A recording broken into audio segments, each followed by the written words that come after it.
Good morning, YouTube. So we're on week 25 now, and I'm a little bit windswept because we got up really early this morning and we took the dogs to the beach, and it was quite blustery down there, but it was a lovely morning. It was great, to get out and get a good walk in, and they loved it. They were all running around in the waves, and yeah, really good. So I've had a really late breakfast this morning. It's, what is it now? It's 11 o'clock and I've only just had my breakfast. So that's pretty good. That means I've had quite a long period of time, fasting time if you like. So that's good for you. Anyway, I'll talk a little bit more about that in a minute. So first of all, I'll do the numbers. So let me just get a bit more comfortable. There we are. So I'm exactly 74 kgs this morning. Which is fantastic. So that's a 1.7 down on last week, and I feel that that's probably quite a bit of water weight, from the surgery where they pump you full of saline, plus, body part weights. So that's good. So that's a 27.9 kg loss so far since my journey started, and that equates out to 61.5 pounds, which is great. So I'm on that I've broke into that last third in the pounds, if you like, to get rid of up to 90 pounds, which is my intention. And yeah, I'm just in that last quarter, or last half, if you like, of the kgs. I don't like the kg measurements. I prefer the pounds. It sounds more impressive. 61 pounds as opposed to 27 kgs. So anyway, so yeah, so that's good. So how did Christmas go? Christmas was okay. I did have a couple of cheats. Yes, I did. My husband busted out the Cadbury's eclairs, and between us we had a whole pack one evening, and I felt sick afterwards and wish I hadn't eaten them all, but anyway, I did, and that was it. And then Christmas Day, we had our roast chicken like we was going to have, and I did the stuffing and all that, and I did have stuffing. I had one roast potato, the rest of it was broccoli, a few peas, and that was it. So I was pretty good. What else did I have? Oh, and then in the evening, because we had like breakfast, and then we had that like later in the day, and then in the evening all we had was a box of Maltesers. Yeah. Bad, naughty, shouldn't have had it, and I definitely felt worse for it the next day, believe me. So won't be doing that again, and it's quite hard because you go into the shops now and all the Christmas packaging stuff is all being sold off. Like we went to our local store the other day and my husband picked up this big Christmas cake, kilo Christmas cake, which had all like the white icing and all that on it, and I said to him, see, now I'm not bothered about Christmas cake, so he could have had it. And I said, you have to eat all that yourself because I'm not going to want any of it. And he went, oh, well, okay. And he kept picking it up, and they had mince pies and, all sorts of stuff there. And he kept picking it up and putting it back. And I think the attraction was more around the fact that they're reducing it and selling it off. You pay full price before Christmas if you buy that sort of thing. And then suddenly it's all being reduced and getting rid of at the end of Christmas. And it's very tempting to buy it. And but I'm pleased to say he didn't buy it, and we discussed it on the way home, and I said to him, probably half a kg in that cake is like reasonable ingredients. I said, and the other half is going to be sugar and bad ingredients, and do you really need that in your body? No, you don't, so yeah, I was glad he didn't buy it, so I was really pleased with that. So what else have we got here? Surgery. The surgery's been brilliant. It is 2 weeks today, and I honestly feel I'm back to normal. I really do feel I'm back to normal. I get the odd little twinge inside, where the wound is. Apart from that, I'm back to normal domestic duties. I'm doing the hoovering, I'm making the bed, I'm hanging out the washing, I'm doing all the things that they said that I probably wouldn't be able to do. And I think probably that advice is very old-fashioned. I think it probably stems back to years ago when people had heavy washing, heavy bedding, and a heavy vacuum cleaner. Well, I ain't got any of those things. My washing machine spins it with an inch of its life anyway. To hang it out, and I can drop my washing line down really low, so I'm pegging it at this level. pardon me, just on my breakfast. If I need to, I can peg it at this level, so I'm not stretching up. And the vacuum cleaner business is I've got a really modern, lightweight, battery-operated Dyson Hoover, which weighs nothing. And my bedding is lightweight duvet. So, yeah, so it's been good. I've been walking regularly. I'm now back to full walks with the dogs, which is good. And yeah, I even went on the ride-on mower yesterday morning and to cut the verge around our property. We used the ride-on for that.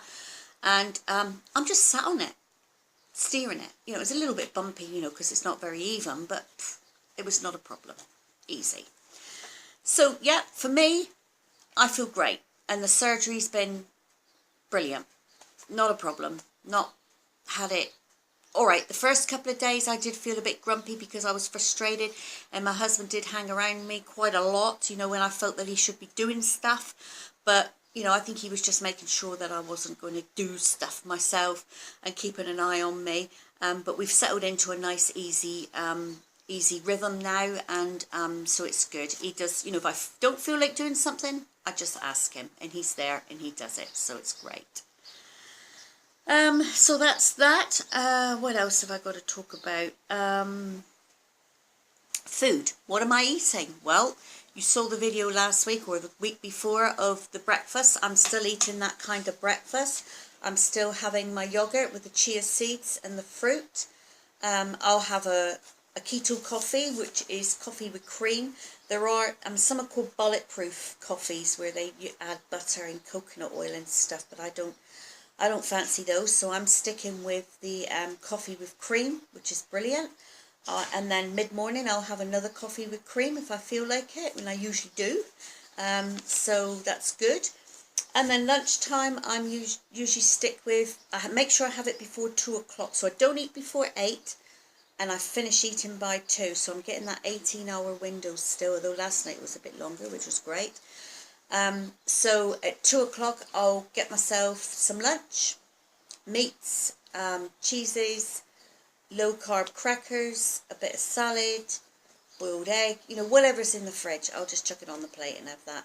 I'm not a cooked food person. I'm not bothered whether, you know, I don't need to cook a food, but every now and then I'll do a fry up as we call it, which is bacon, eggs, mushrooms, tomatoes, and I'll eat that. And then I usually have a little pot of yogurt with some jelly. I've really got into the 0 rated jellies recently over Christmas, and I'm really loving those. So and if I feel like anything after 2 o'clock, I'll just have a small bowl of jelly. And that's really good, you know, because I know it doesn't give a value. It's not going to affect my fasting period, if you like. And if I'm really desperate, and more times than not, I will have a small handful of nuts. And by the time I have one, Dexter has one, Ruby has one, Penny has one, there ain't an awful lot that I'm eating. So that's good. The other thing I'm taking regularly is the the apple cider vinegar. I'm finding that really good. It's helping with my acid reflux. So much so that I've reduced my medication down to, I just take one every other night before I go to bed instead of every night. And I've gone down to the 1 pill. I was on 2 pills when I started all this, 2 pills a night. So I'm slowly decreasing it down. So I'm 1 pill every other night now. And I intend to hopefully make that 1 pill every 3 nights, and then hopefully just have them when I absolutely need them. Although they're not an instant fix, you know, if I get a bit of reflux, it's no good taking one of those pills and it'll go away, because they don't work like that. They're long-term medication. But, you know, I'll cope. I'll manage it somehow. And, yeah, so I'm hoping, although I've got the hernia still, I'm hoping that the reduction in my body size and is going to help that hernia and reduce that medication, because I'd rather not be on any medication, you know, if I can. And this ketogenic way of life, you know, when you look at lots of people's YouTube programs and things, loads of people have got off their blood pressure medication, they've got off their diabetes medication, lots of people had acid reflux and they're not getting that anymore. There's a whole host of them. that are doing so well on it.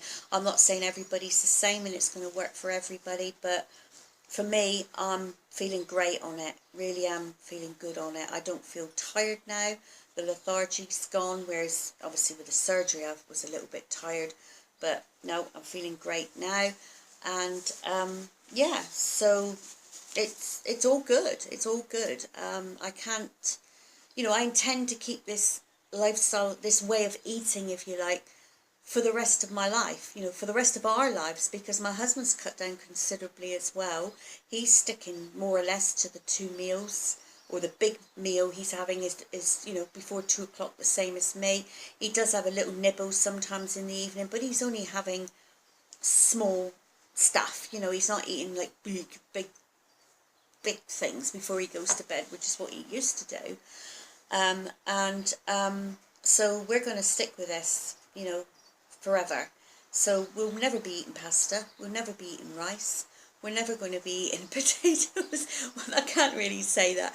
I might occasionally, when I get down to my maintenance level, I might once a week have a baked potato, you know, and that's it, you know. So we're not going to be eating it every night. You know, some people, and us, had potatoes for every meal, or rice for every meal, or pasta for every meal. That's going to stop. So, and there are alternatives. You know, you can buy, I think they're called soba noodles, and we had those when we were on the vegan meal, and I think they're low carb. So there are alternatives out there. It's just that here in New Zealand it's quite difficult to get hold of those alternatives. You know, not your average supermarket doesn't always stock them. But I can tell you now, we do have quite a few Asian supermarkets in you know, in Christchurch and in around where we live. They are a fantastic place to shop for things like coconut milk and alternatives to pasta and noodles and all that kind of thing. They're fantastic places to shop, and I intend to go in one pretty soon. So that's all about the food. The only other thing I'd like to say is I want to thank everybody for their support throughout 2018, or the half of the 2018 that I've been doing this weight loss journey. It's been fantastic. I appreciate your comments, and I just hope everybody has a fantastic and a healthy 2019. I intend to. I hope you do too. And you know, this weight loss vlog will continue right through until I get to my desired weight, which is between 60 and 65 kilos. I want to have that 65, as I will not go above 65, and I probably won't get down below 60. I may, but if it's going to be too hard, I'm not too bothered. I want to stay in that 60-65 range, which would be really good. And you know, I will continue to do the vlog when I get there, because I'm not there yet, so I'll continue on until I do get there. And the other thing I want to say is I've discovered this video. I've talked to you before about Jason Fung, Dr Jason Fung. He's a Canadian GP, or he's actually I think he's a what GP is he, John? He's a oh, my husband's not there. I think he was around liver. He concentrated on liver and kidney operations and stuff. And while he was doing that, he discovered, because it's sort of connected to diabetes, he discovered this big phenomenon called, you know, the 21st or 20 whatever century new disease, other than heart disease, is diabetes. And he did a lot of research and discovered, you know, this ketogenic diet was the answer to getting rid of diabetes, basically, because it is reversible. And the type 2 one is reversible, I should say. And, you know, and he's done a lot of research, and he's done quite a few videos. So I will try and link the video, play the video right after this one finishes. I'm going to try and patch it on the end if I can. And he talks in that mainly around sugar and what sugar can do to you and how bad it is for you. And he explains the science around how sugar affects your body once you ingest it and it goes down, what it does to you, which I found quite fascinating. And when you think, really, you know, I did call my channel No Sugar in the very beginning, and I did not have what I call added sugar, you know, so I didn't have baked goods or any kind of adding sugar to anything. And but I didn't realize then the amount of sugar that are in carbohydrates. It didn't connect. Carbohydrates and sugars just didn't connect as the same thing in my brain. And it wasn't until my friend talked about ketogenic and then I started to research about it, the connection was made. So there is so much sugar in carbs, things like potato bread. Some fruits are quite high in sugar, and cereals, none of that all that is a no-no. So yeah, so it's pretty good. So I'll try and run it on after this video. If I don't manage to do that, because I'm not that brilliant with editing, I'm doing a little bit more, but yeah, if I can't do that, I will put the link down in the description below, and you just click on that and it will take you to the video and you'll be able to watch it. And it is very interesting. It's about 7 minutes long, so it's worth that 7 minutes of your life just to watch that. And maybe something will click with you if you're struggling with your weight or you want to do some weight loss. Even if you just cut out a few carbs each week, will probably make all the difference. Anyway, so have a great 2019. Thank you for watching. Thanks for your comments. Thanks for your support. And I'll catch you in 2019, which will be week 26. Bye. The essential problem is this. Our bodies have too much sugar. So, imagine that your body is like a sugar ball, a bowl of sugar, right? So over the decades, what happens is slowly that sugar bowl fills up. And now it's completely full. So what happens when we eat is that the sugar comes in and the bowl is full. So it all spills out into the blood. And that's what we call type 2 diabetes. That's the essential problem. And what do we do about it? Well, right now what we do is we give medications such as insulin, for example. Well, it doesn't actually get rid of the sugar. What it does is it takes that sugar from the blood and it simply forces it back into your body. Your body says, whoa, what am I going to do with it? The bowl is full, so this sugar has to go somewhere else. So what it does is it sends this sugar out into the body, sends it into the eyes, into the kidneys, into the nerves, sends it everywhere because it has nowhere to go. A lot of it is also turned into fat, and that's why insulin tends to cause a lot of weight gain. And what happens over time is that you haven't changed the problem because you never got rid of the sugar in the first place. So what happens when you eat again? Well, exactly the same thing happens. The bowl is full, sugar comes down, spills out into the blood, you take your insulin and you shove it back in. Sugar goes into your body, goes into your eyes, into your kidneys, into your nerve. And what happens when you do this for years and years and years? Well, everything just gets full of sugar, and your entire body essentially just starts to rot. And that's why type 2 diabetes affects virtually every single organ system. Everything. It's a leading cause of blindness, amputations, nerve damage, kidney damage, and dialysis. You get heart attacks, you get strokes, everything starts to rot. As you're forcing all this sugar into your body, what happens? Well, your body eventually can't take any more because it's completely full. So what do us doctors do? Well, it's full, there's sugar in the blood, so you must need more insulin. So we give you more insulin so that there's more force shoving more sugar into your body. For a while, that's okay, your body fills up again, but eventually it fills up again. And so what happens? We give you even more insulin.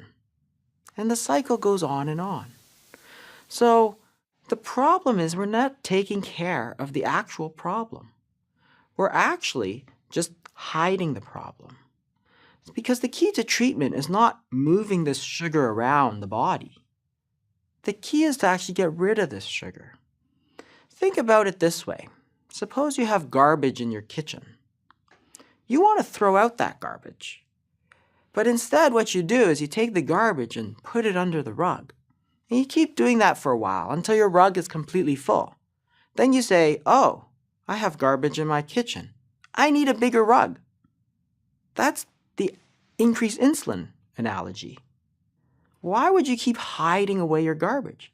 So then you start throwing the garbage under the rug. It gets full. So you throw it into your bedroom, you throw it into your bathroom. All the while you say, wow, look how clean my kitchen is. But meanwhile, your whole house starts to smell. Same as your body. Your whole body starts to rot. So the key to understanding treatment to type 2 diabetes is you need to get rid of the garbage. You need to get rid of the sugar. There's really 2 parts to that. 1, you need to stop the sugar from coming in. How do you do that? Well, you can follow a low carbohydrate, high fat diet. Because if you're not putting more sugar in, that's going to at least help take care of some of the problem. The other thing you can do is to burn off all that sugar, because you need to get rid of it. And how do you do that? Well, one way is intermittent fasting. Fasting means you're not eating anything for a period of time, but your body still needs energy. So the first thing it's going to do is start burning off the sugar. That's great. That's exactly what we want to see, because we want to get rid of all this sugar. And that's the key to understanding type 2 diabetes. I had this patient here, Richard, who came to me for treatment of his diabetes. He had been diabetic for 10 years. He was taking about 70 units of insulin, and he was developing complications. He was getting eye disease. He was getting kidney disease. So we changed his diet. We put him on a low carbohydrate diet, and we gave him some simple tips, and we included some intermittent fasting in his regimen.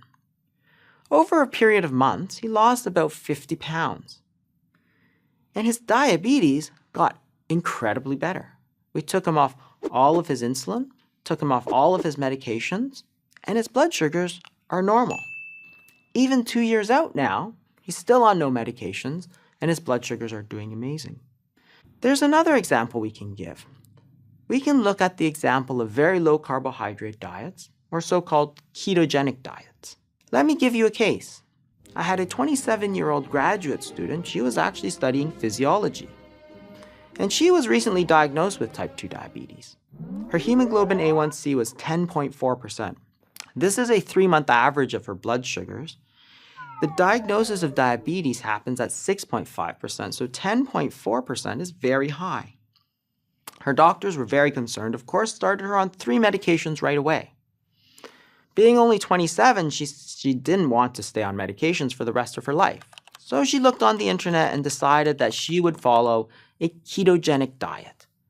Well, she very quickly lost about 20 pounds, and at her 3-month checkup, her hemoglobin A1C was 5.5%, well within the normal range, and clearly not diabetic. Better, she had taken herself off of all her medications as soon as she started. So in this case, it looked like her type 2 diabetes was essentially cured. Wow. This is amazing news. This is amazing. Because type 2 diabetes, in fact, a curable and reversible disease. The fact that treatments exist means that there is hope for all of us.